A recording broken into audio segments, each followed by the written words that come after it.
бірақ өзіңізді байқаған шығарсыз, көзіміз бар, құлағымыз бар. Мына жақта отқан жігіттердің бәрі, қыз келіншектер де бар, бәрі де қазақ.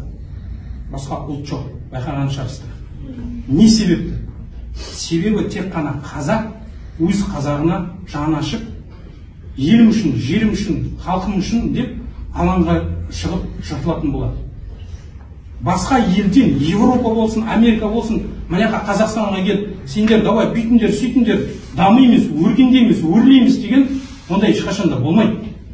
Тек қана өзіміз, өз-өзімізге жанымыз ашмаса, ешкім де жан ашмайды. Ешкім де басқа елден келіп, сіздерді, біздерді көтермейді. Әр қазағым жалғызым дейді. Мына жақтағы бәрі де отқан тым жақсы қазақтың жігіттері. Арландай намысы бар жігіттер. Мен оны бостан-бос айтып тұрған жоқпын.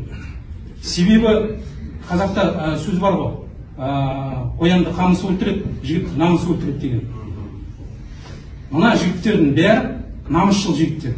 Өздері намыс үшін, ел үшін, халық үшін алаңға шығып, өз пікірін, өз ойын, өз жан айқайын бар үкіметке жеткізгісі келді. Ешкім тыңдағысы келмей, бастарынан ұрып, теуіп, тепкілеп, енді мына жақта отырыс қойып, сотта деп жатыр біздерге. Не үшін соттаймыз?